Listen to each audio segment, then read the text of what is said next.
നീ എന്ന് ഗെയിം കളിച്ചോണ്ടിരിക്കുക. സ്കൂളിൽ പോകുന്ന നേരമായി. വാ. ഞാൻ റെഡിയാണ് അച്ഛാ. ഡാ വേഗം കഴിക്ക്. ലഞ്ച് മുഴുവൻ കഴിച്ചിട്ട് വരാം. ബോക്സ് ആണോ? എനിക്ക് അതാടാ ഇഷ്ടം. ബാലു ഞാനെന്ന് ഇലക്ട്രിസിറ്റി ബില്ല് അടയ്ക്കാൻ പോവേ. അത് ഓൺലൈനിൽ അടയ്ക്കാലോ. ഇറങ്ങടാ.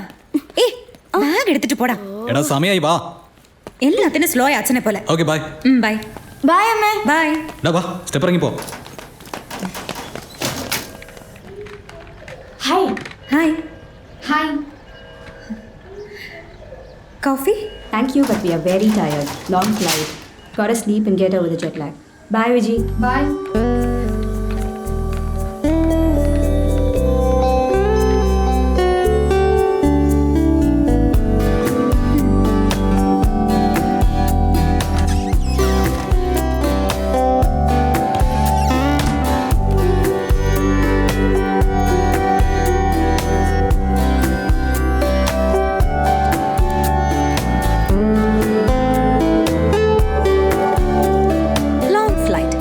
To get over the jet lag.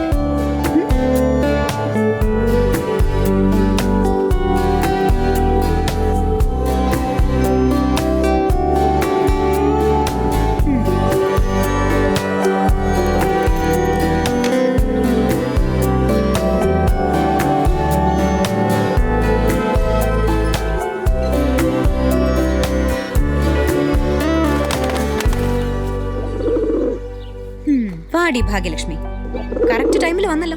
നിനക്കെന്താ ജോലി? വീടുമില്ല കുടിയുമില്ല. തോന്നുമ്പോ വന്ന് വഴക്കിട്ടിട്ട് പോവാൻ അച്ഛനുണ്ടോ ചേച്ചിയുണ്ടോ? അതെ, നീ എവിടെയൊക്കെ പറക്കുന്നത്?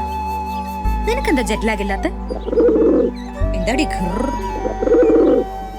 ഇന്ന് ഞാനും ഒന്ന് പുറത്ത് പോവാൻ പോവാ. ഇലക്ട്രിസിറ്റി ബില്ലടയ്ക്കാൻ. ബാലുവിനോട് പറഞ്ഞപ്പോ ഓൺലൈനിൽ അടയ്ക്കാന്ന് പറഞ്ഞു. പക്ഷെ ഇതുപോലെയുള്ള സമയത്തല്ല അയൺ ചെയ്ത ഡ്രസ്സൊക്കെ ഇട്ട് പുറത്ത് പോകാൻ പറ്റുള്ളൂ. കറക്റ്റ് അല്ലേ? ശരി, ഞാൻ പോവാം. ബൈ ഭാഗു.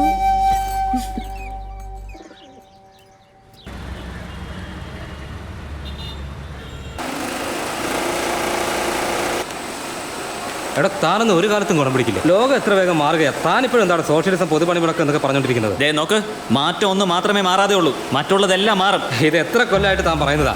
തന്റെ കുടുംബത്തിലെ പ്രശ്നങ്ങൾ മാറിയോ? അതേ വീട്, ഓടംകല്ല്, സൈക്കിള്. എടോ പിന്നെ തന്റെ ഭാര്യയെ ആധാർ കാർഡുമായി ലിങ്ക് ചെയ്താലേ തനിക്ക് കുട്ടികളുണ്ടാവും. അങ്ങനെ ഒരു നിയമം ഉടനെ വരെ. ബാക്കിയുള്ള എല്ലാവരും ഇതൊക്കെ ചെയ്തു കഴിഞ്ഞു. പിന്നെ തനിക്ക് ചെയ്താൽ എന്താ?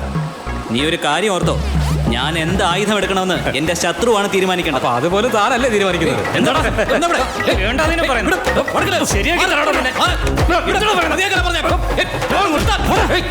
ഭ്രാന്ത് പിടിച്ചോ? ജോലി ചെയ്യാതെ ഇവിടെ എന്തെടുത്തോണ്ടിരിക്കുക? പോയി പണിയെടുക്കണോ?